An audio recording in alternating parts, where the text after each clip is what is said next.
It will make our city crews' lives a lot easier if, as you're shoveling, do not shovel back into the street. It is incredibly frustrating to clear the roads again and again, and then to have some of it come from folks who are shoveling sidewalks into the street. So throw it the other direction, and we are so grateful for your help in making sure that everyone can get around and get back to work, get to their commutes, get to school tomorrow morning. Let me think. I wanted to add a couple of, okay. So I want to thank so much our 311 call takers as well.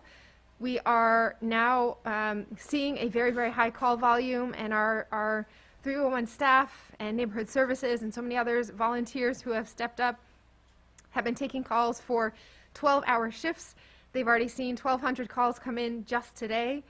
We encourage you to keep calling, especially if you have issues around losing heat or losing power, or you want to report an area that needs a little bit extra help with snow removal or snow clearance. But know that there are human beings on the other end of the line who have been working very hard for very long. We're very grateful to them.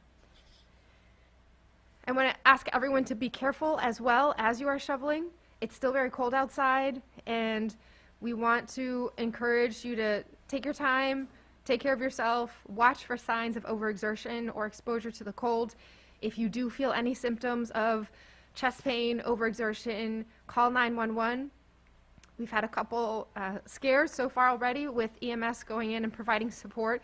Everything has been okay so far, but just want to encourage everyone to take your time and watch your health as you're doing that as well. Okay, un poco en español. Buenas tardes, le quiero dar un breve informe sobre la tormenta y nuestra respuesta.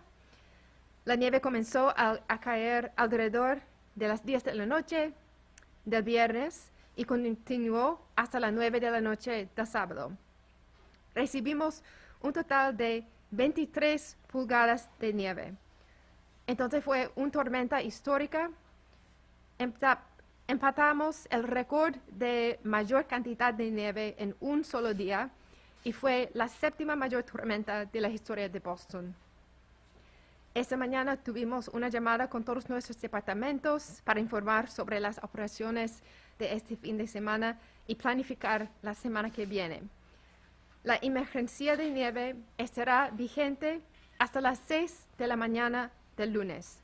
Y también las escuelas mañana estarán abiertas.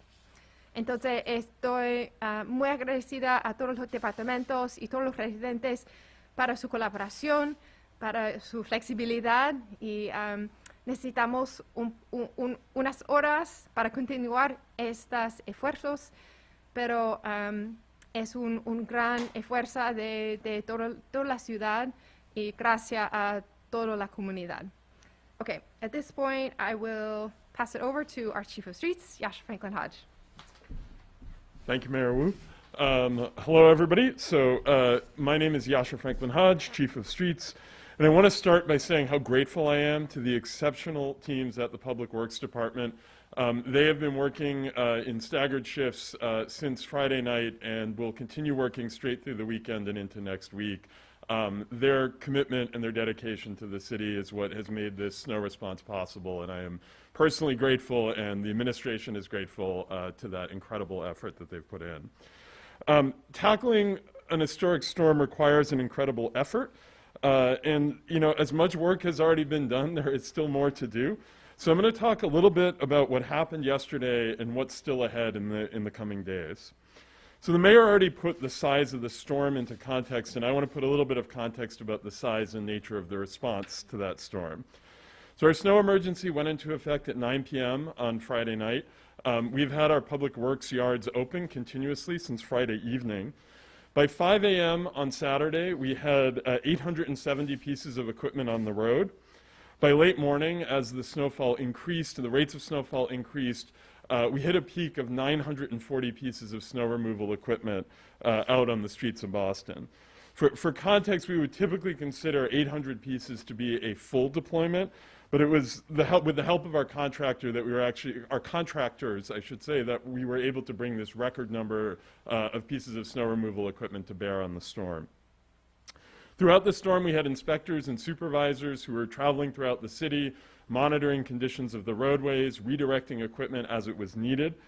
The Boston Transportation Department's Traffic Management Center, which you see behind me, has been open continuously throughout the storm, providing additional eyes on the street to help the Public Works Department with their snow operations, and monitoring and supporting coordination along with our Emergency Operations Center for any other public safety risks that occur during the storm.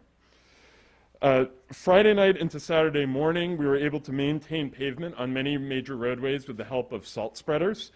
But as the snow intensities increase, salting starts to become ineffective in the snow. And so going into Saturday morning, we switched to plowing as our primary mechanism of snow control. At over 2 inches an hour, it is not possible for us to maintain clear pavement. And so our goal becomes maintaining a passable roadway, preventing snow from accumulating to the point where vehicles get stuck or where our equipment is not able to actually operate effectively. Once the snow is tapered off in the evenings, our plows and our salt spreaders resume their work, and the goal there was to get back down to the visible pavement that you now see this morning.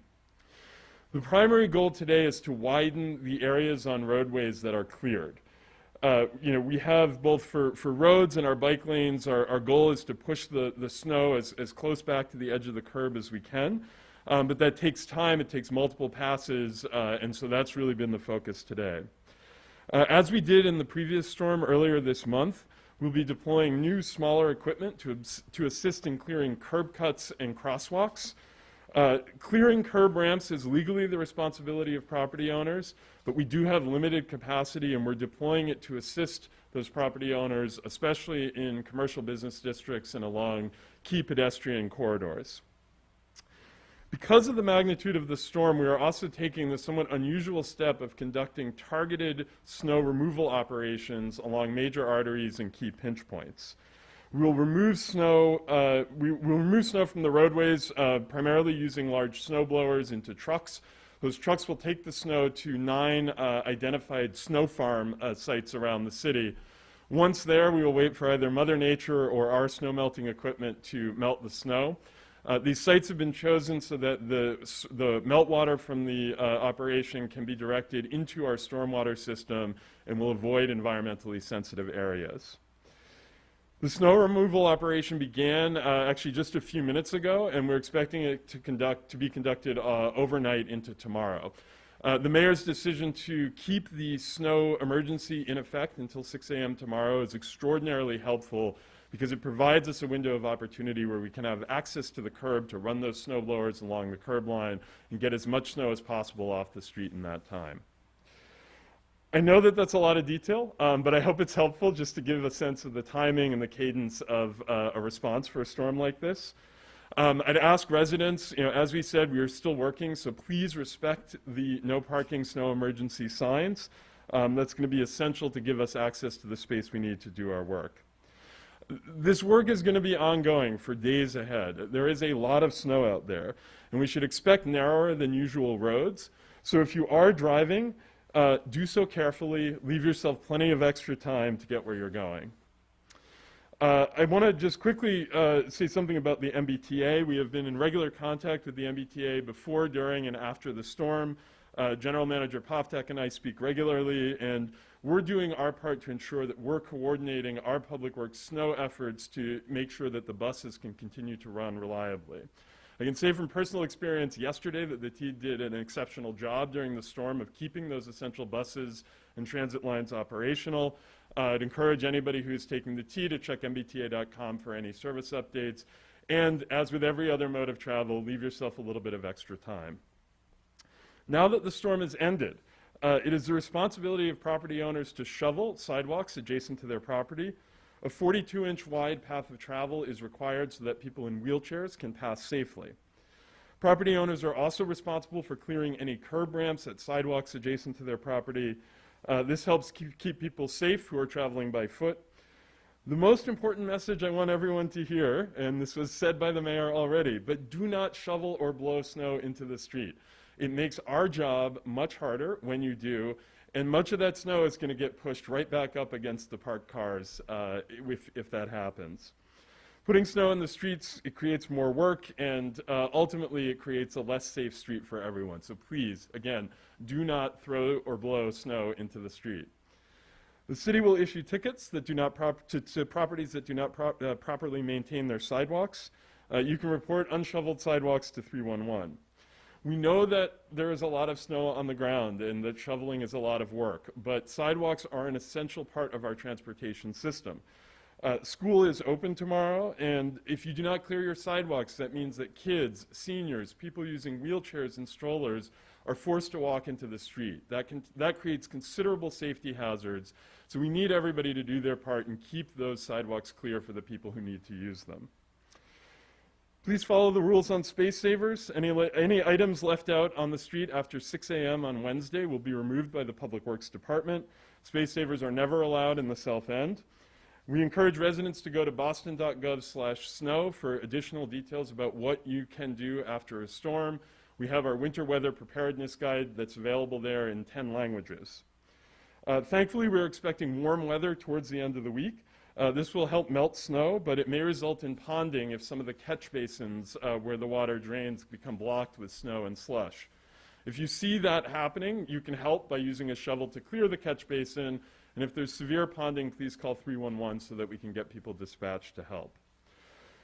Our number one goal after a big storm is to make the city safe and passable for everyone, whether they travel by foot, public transit, bike, or car.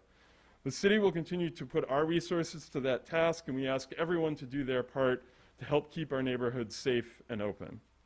Before I go, I'd like to once again thank the team at the Public Works and Transportation Departments. They are doing incredible work in challenging circumstances. I also want to thank the many other city departments that have played a role in the response to this storm. Big weather events like this touch every single part of the city, and whether it's the folks who are working to make sure our unsheltered individuals are taken care of or that our seniors have access to the resources that they need, this is a true team effort, and I'm very grateful for that coordination and collaboration. So with that, please stay safe, please stay warm, and look out for your neighbors as we continue to open up the city. Thank you very much. Council President Ed Flynn. Thank you, Mayor Wu, and thank you to the chief as well. I just want to echo what the mayor mentioned, and on behalf of my colleagues on the city council, we also want to say thank you to the dedicated and professional city employees that did a tremendous job during this historic snowstorm, including the fire, the police, EMS, certainly the Public Works, transportation, and so many other departments. The second point I wanted to make is, today is also about giving back and helping those in need. And that means taking a time out from watching a football game and helping your neighbor in need, shoveling their sidewalk, shoveling an elderly person's sidewalk and curb ramp, making sure that our sidewalks are accessible for our seniors and persons with disabilities. This city is about a city that gives back and helps others. And I'm proud to be here with the residents of Boston and contributing to that effort. So again, want to encourage, especially our young people and healthy people in this city, if you could give 1 hour of your time, shovel out your sidewalk, shovel out your neighbor's sidewalk, but make sure our streets are passable, our sidewalks are passable for our seniors and for persons with disability and students with disabilities. Thank you, Mayor. I'm honored to be here with you on behalf of my colleagues on the City Council. Thank you. I can't agree with that enough. This was a historic storm, and we truly saw so much collaboration across all of our city workers, across the community, and I'm so thankful to everyone who really took the time to check on their neighbors and stayed off the streets, stayed inside. We are now at the point where we can look back and say this was very smooth across the city, and I'm so grateful for all of that partnership. Questions?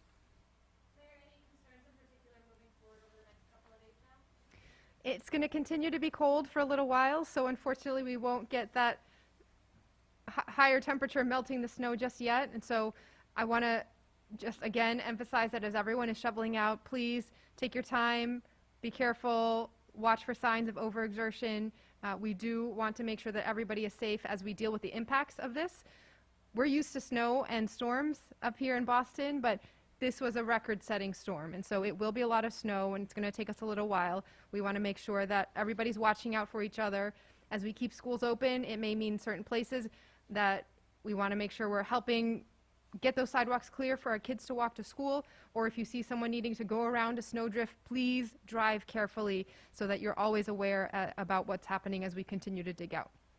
Speaking of the vulnerable populations, we did see folks out from the Pine Street Inn yesterday at the height of the storm. Any word on how many folks were brought out of the elements and in for shelter? Yesterday, I had the chance to not only be here at City Hall and checking in with our teams, but I spent some time over at the Boston Public Health Commission's Engagement Center on Atkinson Street. And so there were many people who were in out of the cold. We were chatting about what the situation was and the need for more gloves and hats and warm food. And so we had a lot of people out there, whether it was our city's outreach teams or our partners in the community and nonprofits like the Pine Street Inn, St. Francis House, Boston Healthcare for the Homeless, really making sure that anybody who needed warm shelter, food, clothing had a place to go, and feel very good about how that response went. Good. Okay. Topic, have you responded to the vaccine mandate ruling yet? As soon as we're looking to file our response to the court, and as soon as the courts allow, we'll be moving forward with the policy. I believe the deadline was the 3rd, yeah? Yeah, we'll get it in well before then. Okay, so it hasn't been in yet, though. Right. And any response to the Restaurant Association letter that they sent to you regarding the big amount of cancellations and reservations that they've had because of the vaccine mandate? This is such a tough time for our small businesses. It's been almost 2 years of a pandemic and now snow and cold weather. And so I really want to encourage everyone to go out there, shop local, support your local businesses, your neighborhood small businesses, because they really need it right now. We're doing everything we can on our end to keep the workforce safe, keep our customers and the public safe. We're also putting out grants that should open up in the next week or so, so that small businesses that have been hit hard can apply for some relief from the city while we advocate for more federal relief as well. It's an incredibly difficult time, and we will continue doing everything possible to support our small businesses because they're truly the lifeblood of our communities.